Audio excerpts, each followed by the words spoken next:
If you've made it this far, you've probably already spent a few hours in Farmers Dynasty 2 and realized that this game is much deeper than it looks at first glance. It's not just about planting, harvesting, and repeating. There's relationship management, village reputation, equipment mechanics that most people ignore, and decisions that significantly impact your progress much further down the line. And look, I made several mistakes in the first few hours that cost me time and money in-game, so today I want to save you from that path. These 10 tips are what I wish I had known before truly sinking into my farm. I'm Matthew, and the video is about to start.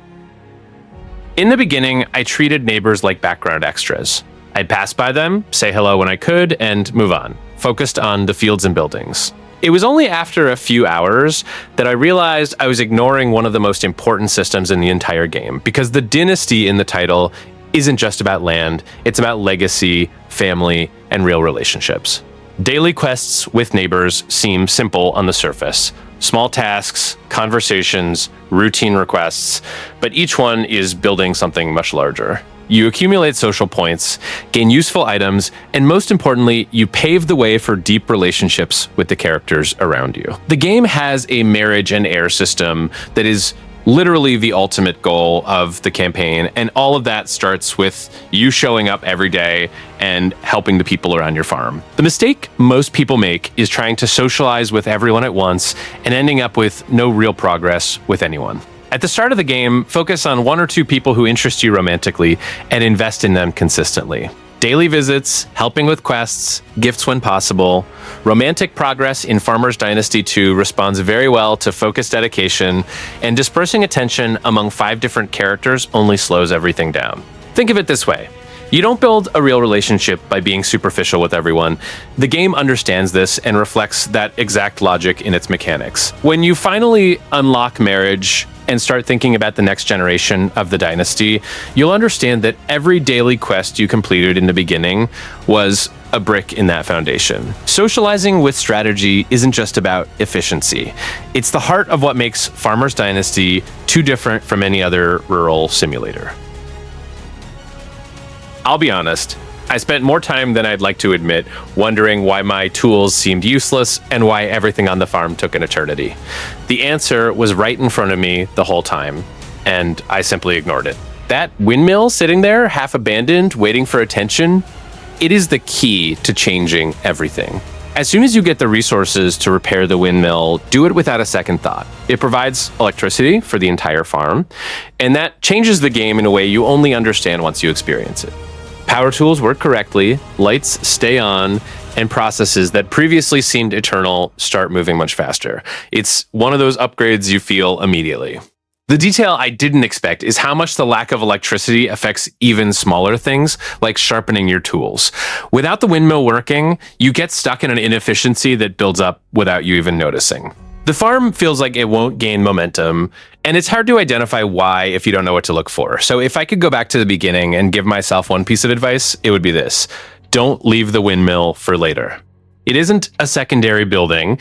It is practically the foundation for everything that follows. I learned this late, but you don't have to make the same mistake. Look, I need to confess a mistake that cost me dearly in Farmers Dynasty 2, and I hope you don't go through the same frustration. I was always used to farming games where animals are somewhat immortal and just stay there waiting for us to remember them. But this game has a mechanic that can be very punishing and even a bit annoying if you don't pay attention. You can literally lose your cows. If you leave the barn broken, forget to feed the animals properly, or don't invest in adequate fencing, they simply run away, or even worse, end up dying. It's one of those details we end up pushing aside when focused on repairing machinery or doing a huge harvest. But by the time you realize the gravity of the situation, the damage is already done, and recovering from this loss early in the game is very difficult. The biggest problem with losing cows isn't even the loss of the animal itself, but the hole it creates in your farm's economy.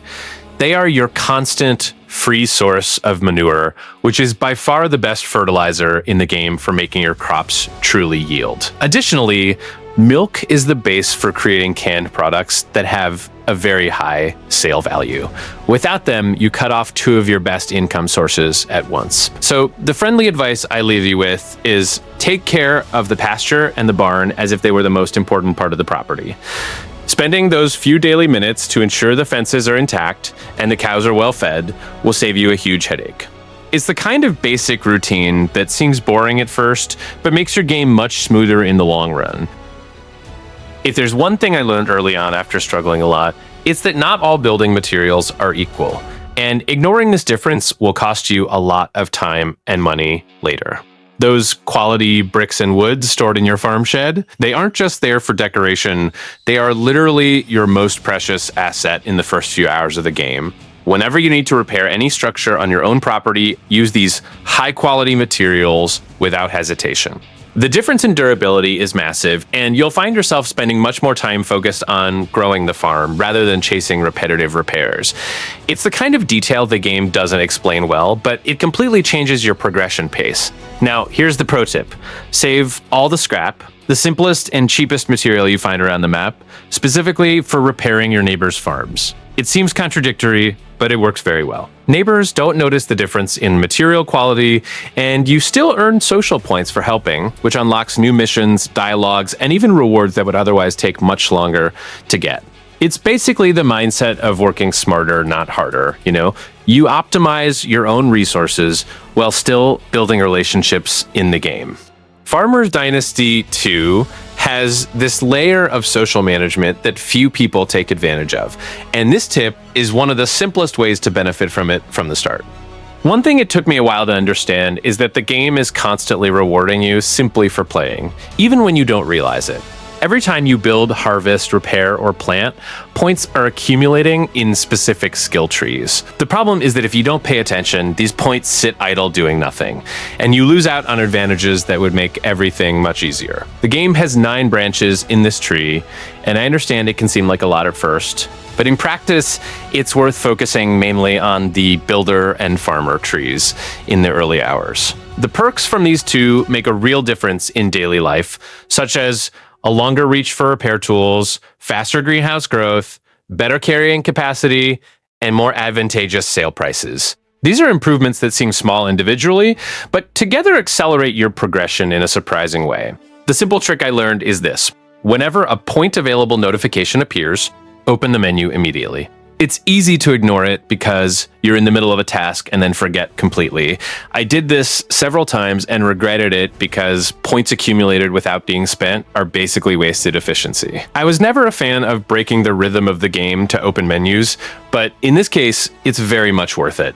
The perk system in Farmers Dynasty 2 is one of the most interesting things it has, and using it well from the start makes you feel like your farm is actually growing, not just piling up tasks. In the beginning, I treated social points like pocket change, spending them on a field discount here or a cheap machine there, and suddenly I found myself stuck with a tiny farm and no real growth prospects. Don't make the same mistake I did. The golden rule that completely changed my game was keeping social points above 50,000 to 55,000 at all times. Does it seem like a lot? It is. But this specific threshold is what unlocks the possibility of hiring up to 4 helpers to work in your fields for a fixed fee. These guys are literally your army. While you're busy building, repairing, or exploring, they're out there plowing, planting, and harvesting for you. The best source of social points remains repairing buildings and structures scattered across the map, so focus on that consistently. The problem is that many people, as soon as they hit 60K or 70K, immediately spend it all on field discounts or equipment upgrades. Then comes the most expensive mission in the game that requires a helper, and you don't have the minimum required. Whenever you're going to spend, check if you will stay above 55K after the purchase. With 4 helpers operating at the same time, you start scaling the farm in a way that simply isn't possible alone. It's the difference between managing a medium plot for hours on end or expanding to multiple fields simultaneously while focusing on what really matters. Farmers Dynasty 2 rewards those who think long term, and this is one of the most important decisions you will make in the early game. I know it's tempting to skip a step or two in the cultivation cycle when you're in a hurry or have several fields to manage at once. I did it myself. I planted without fertilizing properly, watered at the wrong time, and at the end of the harvest, the profit was so pathetic it barely covered the cost of the seed. Farmers Dynasty 2 does not forgive shortcuts, and the sooner you accept this, the faster the farm starts making real money. The correct cycle is this, and you need to burn it into your memory. Plow the soil, cultivate, sow, water, fertilize with manure from your own cows, and only then harvest. Each stage exists for a mechanical reason within the game, and skipping any of them directly penalizes the final yield of the plantation. Cow manure, in particular, is a detail many ignore because they think it's too much work, but it is one of the biggest productivity multipliers you have free access to from the start. What truly separates players who thrive from those who stay in the same field for hours without growing is the use of the calendar. The game has real seasons with a strong impact on production, so planting out of season isn't just inefficient, it's a guaranteed loss. Use the calendar to plan crop rotation in advance, alternating the type of plant in each field to keep the soil healthy and maximize yields over multiple seasons. When you connect all these pieces, the full cycle becomes a consistent profit machine. It's not glamorous, it's not fast at first, but it is the foundation of everything that comes after. A large farm starts with discipline in the smaller steps, and once this becomes a routine, you'll look back and won't believe how you managed to play haphazardly before. One of the things that annoyed me most in the first few hours was getting halfway through an important repair only to realize my tool was practically useless. Zero durability, work stopped, and me not understanding where I'd gone wrong. The answer was simple. I was completely ignoring equipment maintenance, thinking durability was just a cosmetic detail. Spoiler, it isn't. Sharpening tools is a requirement, not an option. And the important detail here is that the sharpening process needs electricity from the windmill. So before anything else, make sure your windmill is operating correctly. A well-sharpened tool maintains consistent work efficiency and avoids the frustration of seeing the durability bar plummet at the worst possible moment. Make this a habit between tasks, especially when you are in long construction or repair sequences. The other point that completely transforms your quality of life in the game is inventory weight management. Wood and bricks are very heavy, and without the right carry perks, you will spend a good portion of your time going back and forth on unnecessary trips just to transport building materials.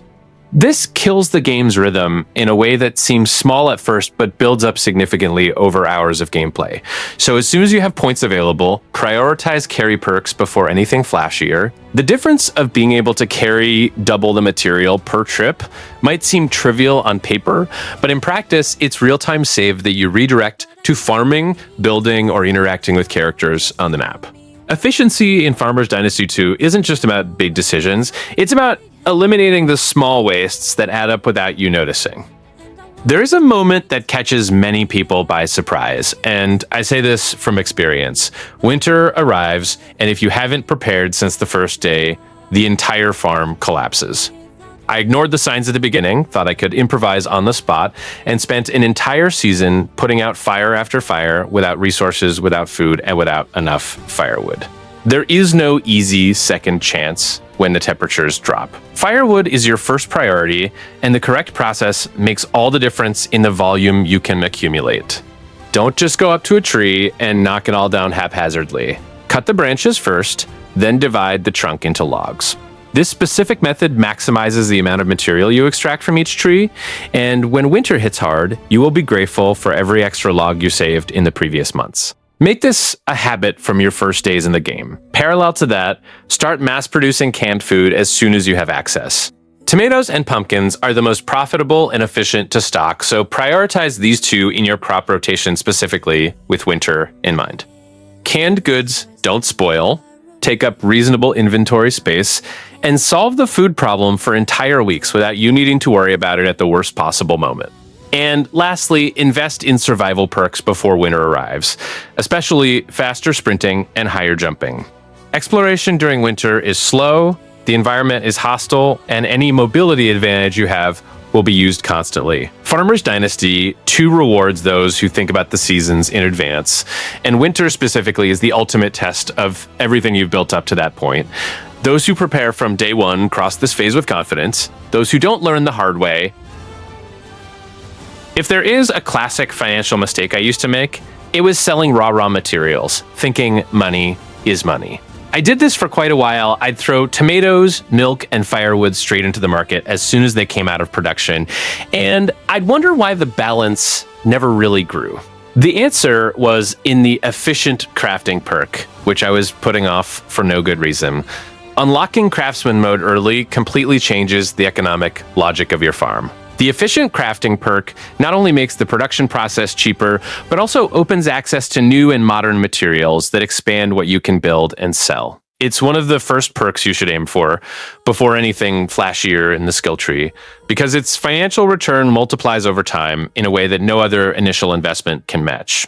The rule you need to memorize is simple. Never sell raw materials. Milk becomes a processed product. Eggs have added value when part of a package. Tomatoes and pumpkins are worth much more canned than fresh. Raw firewood is just wood, but processed and organized firewood has a completely different price on the market. Every item that leaves your farm without processing is money you literally left on the table. Think of your farm as a small industry, not just a plantation. The farmer who only harvests and sells raw will always earn less than the one who processes, adds value, and delivers a final product. Farmers Dynasty 2 was built around this logic, and the sooner you internalize it, the faster the farm starts generating the kind of money that funds real expansion. Craftsman isn't an optional mode, it is the right path.